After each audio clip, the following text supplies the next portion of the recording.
যখন বাতিল নাস্তিক দেশদ্রোহীরা যখন কোনো নীল ষড়যন্ত্র নিয়ে বাংলাদেশকে ধ্বংস করার প্রক্রিয়া করে ইসলামী আন্দোলন বাংলাদেশ যখন আলহামদুলিল্লাহ আজ পথে তার প্রতিবাদ আছে, তখন বাতিলদের কলিজা থরথর করে কাঁপতে থাকে। এই হিসেবে আমি সকলকে আহ্বান জানাবো।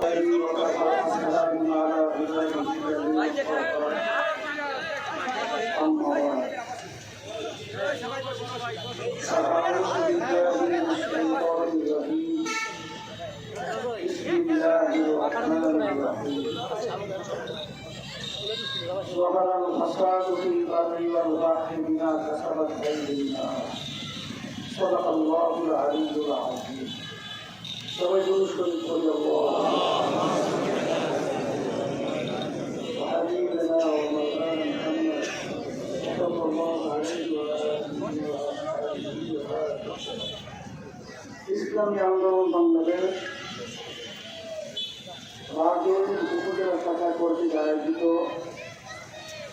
আজকের সমাবেশের সভাপতি, মঞ্চের কেন্দ্রীয় দায়িত্বশীল সহ বিভিন্ন পর্যায়ের দায়িত্বশীল, সামনে উপস্থিত বিশেষ করে ইসলাম দেশকেন্দ্রিক আমার ছাড়া, রাজনীতি শব্দের অর্থ রাজনীতি। রাজনীতি মানুষ করবে কেন? শান্তির লক্ষ্যে। বাংলাদেশের স্বাধীনতার বয়স ৫৩ বছর চলছে। যেই আশা, যে চিন্তা নিয়ে এদেশের লক্ষ লক্ষ মানুষ জীবন দিয়েছিল, বন্ধ হয়েছিল, মূলত ৩টা স্লোগান: সাম্য, সামাজিক ন্যায় বিচার প্রতিষ্ঠা, মানবিক মর্যাদা। কিন্তু যাদের মাধ্যমে ৫৩ বছর দেশ চলছিল, এদের মাধ্যমে মূলত আমরা একটাও পাইনি। বরঞ্চ আমরা তাদের মাধ্যমে কি পেয়েছি? এই বাংলাদেশ তামাম দুনিয়ার ভিতরে ছোট্ট একটা দেশ। এদের পরিচালনায় এই দেশকে একবার নয়, দুইবার নয়, 5 ভাগ তামাম দুনিয়ার মধ্যে চোরের দিক থেকে ফার্স্ট করেছে। আমরা কি পেয়েছি আপনারা দেখেছেন? এই স্বাধীনতার ৫৩ বছর বয়সে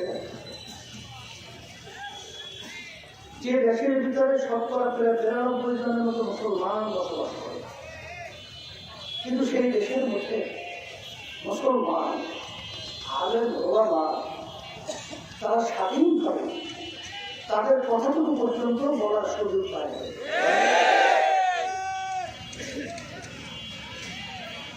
ইসলামী আন্দোলন বাংলাদেশ আপনারা জানেন এমন এক নীতি আদর্শ আমরা লালন করছি, যে নীতি আদর্শের মাধ্যমে ক্রান্তি হিসেবে আপনাদের সামনে আমি বলবো দুনিয়াতে শান্তি, আখেরাতে মুক্তি। তার বাস্তবতা হলো এই বাংলাদেশের ৫৩ বছর বয়সে বহু উত্থান পতন হয়েছে, কিন্তু আল্লাহর রহমত আপনাদের দোয়ায় ইসলামী আন্দোলন বাংলাদেশ কখনোই নিজেদের ব্যক্তি স্বার্থের জন্য আমরা কখনোই ইসলামকে নিচে রেখে দেশকে এক পর্যায়ে ধ্বংসাত্মক পর্যায়ে পৌঁছাবার জন্য কখনোই কোনো স্বার্থন্বেষী মহলের সঙ্গে আঘাত করে নাই। আপনারা দেখেছেন যে বাংলাদেশের মধ্যে ৯২ জনের মধ্যে মুসলমান বসবাস করে, এই দেশের ভিতরে আমরা মূলপ্রতির কাছে শুনেছি যে মুসলমানেরা এই দেশের মধ্যে ধুতি পরে চলতে হতো, এমনকি দলিলের মধ্যে সিঁড়ি শব্দ বসাতে বাধ্য হতো। কিন্তু মুসলমানদের ইতিহাস যে দেশের ভিতরে ইসলামী নিয়ম নীতি আদর্শ বাস্তবায়ন ছিল, অন্য দেশ থেকে বিজাতি এসে সে দেশের ভিতরে বসবাস করেছে। ইসলাম এমন এক নীতি আদর্শ, নিজেদের জান মালের নিরাপত্তা যেভাবে ইসলাম গুরুত্ব দেয়, বিজেপিদেরও জান মাল এবং ইজ্জতের নিরাপত্তার গুরুত্ব সেভাবে ইসলাম দিয়ে দেয়। তার বাস্তবতা হলো স্বাধীনতার যুদ্ধ যখন গায়ক সহ আমাদের বাংলাদেশের মধ্যে আমরা শুনেছি, তখন হিন্দুরা আশ্রয় স্থল হিসেবে আমাদের বাড়িতে, আমাদের মাদ্রাসায় তারা আশ্রয় নিয়েছে এবং আমাদের মুরব্বী, আমার দাদা সহ তাদেরকে খাওয়া দাওয়া সহ বিভিন্ন পর্যায়ে তাদেরকে সহযোগিতা করেছে। তার বাস্তবতা এখন চরমে দেখবেন যে আমি যখন 2003 সালে চেয়ারম্যান হিসেবে প্রার্থী হয়েছিলাম, তখন হিন্দুদেরকে ভুল বোঝানো হয়েছিল যে আমি যদি চেয়ারম্যান হই তাহলে তাদের মন্দির নাকি ভাইয়ে খালে ফেলে যাবে। এক হিন্দু আমাকে বলছিল, হুজুর এই কথা তো আমাদের হিন্দুরা সিদ্ধান্ত নিতে আপনাকে ভোট দিবে না। আমি বলছি সর্বরাষ্ট্র করছি, কারণ ইসলাম থেকে শিক্ষা দেয় না, বরঞ্চ জানমাল এবং তাদের ইজ্জতের নিরাপত্তার গ্যারান্টি হলো ইসলাম। যাই হোক, ওই নির্বাচনে হিন্দুরা আমাকে কারণ ভোট দেয় নাই, কিন্তু আমাদের চেয়ারম্যান হয়ে গেছে। হওয়ার পরে এখন একটা খবর দেখবেন যে এখন হিন্দুরা শত একাত্রিত হয়ে অবস্থিত রাখে, ঝাঁকে ঝাঁকে ইসলামী আন্দোলনের পক্ষে তারা সমর্থন দেয় এবং তারা বলে এখন আমরা ঘরের দরজা করে ঘুমাবার সুযোগ পেয়েছি।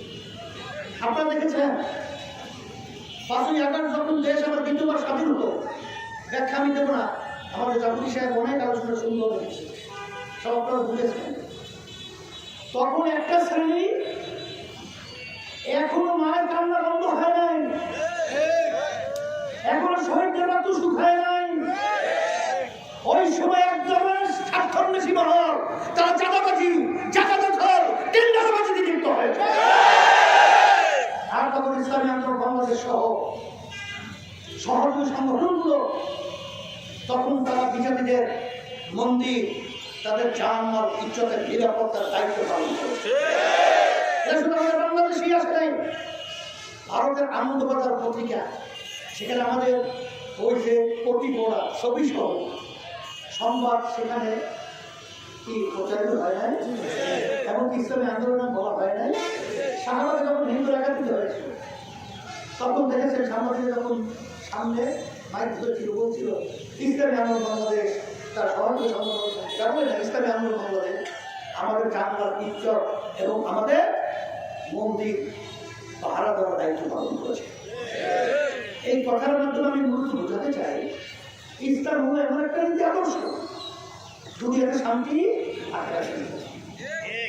যখন আমরা দেখলাম যে আমাদের দেশটা এখন আমরা স্বাধীন, ঠিকই আমরা বলি 71, কিন্তু আসলে আমরা স্বাধীনতা পাই নাই এবং দিনের দিন এই দেশটা কিন্তু আমাদের ভারতের পরম রাজ্যে পরিণত হয়েছে। কারণ আমাদের যে আওয়ামী লীগের স্বঘোষিত প্রধানমন্ত্রী, আমরা কখনোই তাকে প্রধানমন্ত্রী বলতাম না, বিভিন্ন জায়গায় বলেছি, কেউ সেটা বাংলাদেশের জনগণের ভোটের প্রধানমন্ত্রী হয় না, প্রধানমন্ত্রী বলি। যাই হোক, সে কি করল, মোদী এখনো শপথ গ্রহণ করে নাই। সে এক কথায় আধারের মধ্যে, অন্ধকারের মধ্যে তার সঙ্গে চুক্তি করে প্রায় 10টার মতো সমঝোতা চুক্তি স্বাক্ষর করেছে। একটা চুক্তিও বাংলাদেশের একেবারে কিঞ্চিত কোনো স্বার্থ রক্ষা হবে না, বরং সব স্বার্থগুলোই ভারতকে দিয়ে আসে।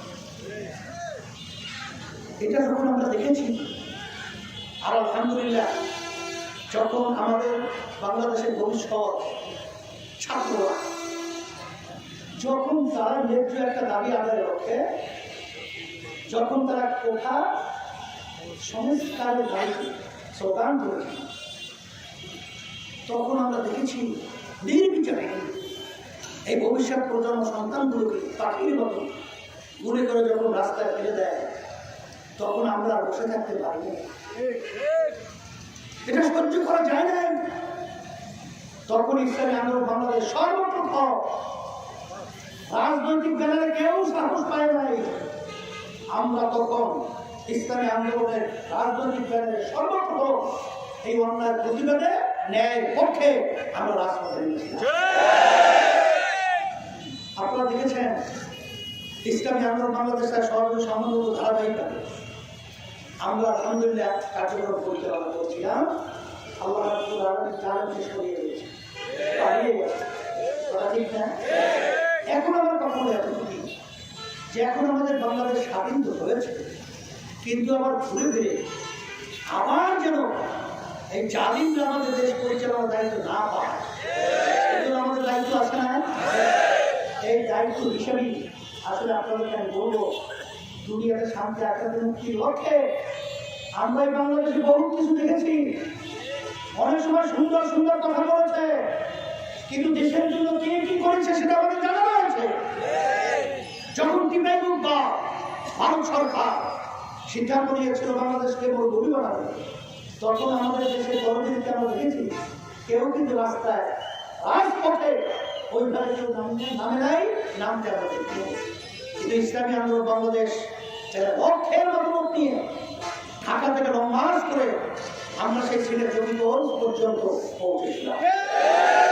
ভারত সরকার বাধ্য হয়ে বলেছিল বাংলাদেশের ক্ষতি করে বাদ নির্মাণ আমরা করলাম। আলহামদুলিল্লাহ বাদ হয় না। শিক্ষা সিলেবাসের কথা শুনেছেন, সেখানে ইসলাম বলতে সবকিছু সর্বদিয়ে হয়েছিল।